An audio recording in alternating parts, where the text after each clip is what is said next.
महाभारत की कहानी में ऐसा बहुत कुछ हुआ जिसकी कल्पना कर पाना भी मुमकिन नहीं था। इस श्रेणी में द्रौपदी का 5 भाइयों की पत्नी होना मुख्य तौर पर देखा जा सकता है। ईर्ष्या, धन संपत्ति का लालच, मानसिक भटकाव, प्रतिशोध की भावना, घमंड और मानसिक द्वंद्व सभी तत्व इस कहानी में मौजूद है। महाभारत की कहानी की अलग अलग विद्वान अलग अलग तरह से व्याख्या करते हैं। महाभारत से संबंधित कई लोकप्रिय कथाएं भी मिलती हैं। इसी श्रेणी में एक है जाम्बुल अध्याय, जिसमें द्रौपदी अपने राज का खुलासा करती है। द्रौपदी 5 पांडवों की पत्नी थी, लेकिन वह अपने 5 पतियों को एक समान प्यार नहीं करती थी। वह सबसे ज्यादा अर्जुन से प्रेम करती थी, लेकिन दूसरी तरफ अर्जुन द्रौपदी को वह प्यार नहीं दे पाए क्योंकि वह कृष्ण की बहन सुभद्रा से सबसे ज्यादा प्यार करते थे।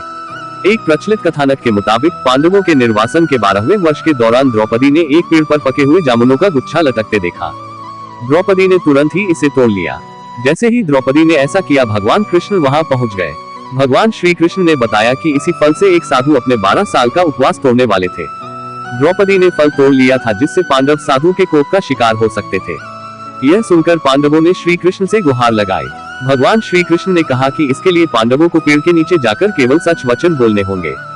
भगवान कृष्ण ने फल को पेड़ के नीचे रख दिया और कहा कि अब हर किसी को अपने सारे राज खोलने होंगे।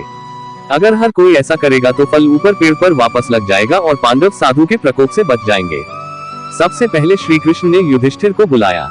युधिष्ठिर ने कहा कि दुनिया में सत्य, ईमानदारी, सहिष्णुता का प्रसार होना चाहिए, जबकि बेईमानी और दुष्टता का सर्वनाश होना चाहिए।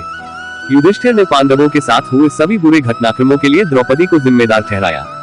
युधिष्ठिर के सत्य वचन कहने के बाद फल जमीन से 2 फीट ऊपर आ गया। अब श्री कृष्ण ने भीम से बोलने के लिए कहा।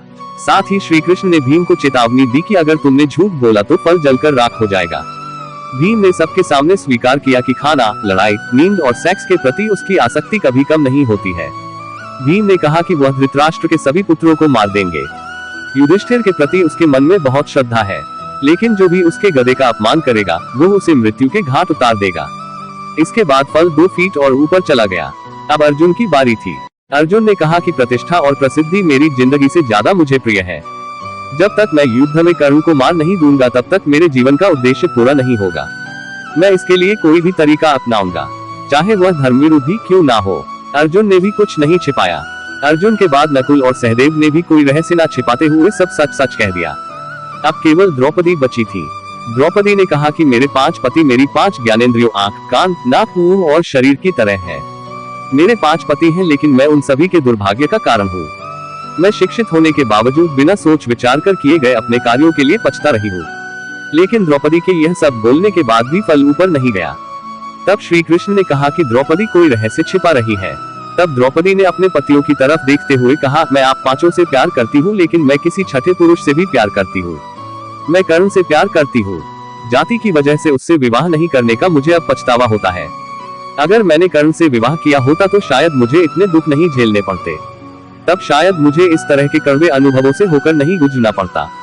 यह सुनकर 5 पांडव हैरान रह गए, लेकिन किसी ने कुछ कहा नहीं।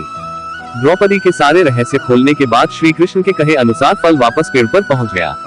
इस घटना के बाद से पांडवों को यह एहसास हुआ कि 5 बहादुर पतियों के होने के बावजूद वह अपनी पत्नी की जरूरत के समय रक्षा करने नहीं पहुंचे। जब द्रौपदी को उनकी सबसे ज्यादा जरूरत थी तो वे कभी उसके साथ खड़े नहीं हुए। इस पौराणिक कहानी का एक निहितार्थ यह भी हो सकता है कि हर किसी के कुछ राज होते हैं जिन्हें वह खुद तक सीमित रखता है।